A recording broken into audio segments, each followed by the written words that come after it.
নমস্কাৰ বন্ধুসকল, মই শ্ৰী দেৱৰাজ শৰ্মা। মোৰ ঘৰ গোগামুখ। যোৱাকালি মই 12 নম্বৰ খণ্ডটো দিলোঁ, সেয়েহে আজি মই 13 নম্বৰ খণ্ডটো লৈ আহিছোঁ। যদি ভাল যেন অনুভৱ কৰে নিশ্চয় লাইক, কমেণ্ট, শ্বেয়াৰ, ফ'ল' কৰি ছাবস্ক্ৰাইব কৰি দিবচোন ৰাইজসকল।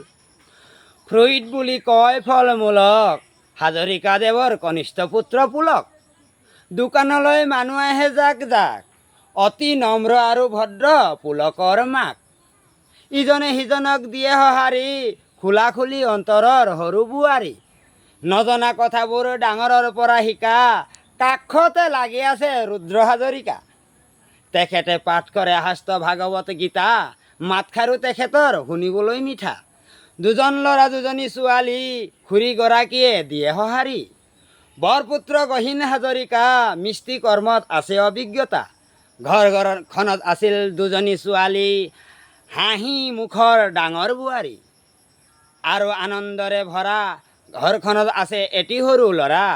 সৰু ল'ৰা যদিও নকৰে তুলবুল, ঘৰখনত তেওঁৱেই এপাহি ফুল। ভাওনা সভা নামঘৰত তেওঁ বজাই খোল, তেওঁ নহয় কোনোদিনে কোনো গণ্ডগোল। নমস্কাৰ বন্ধুসকল।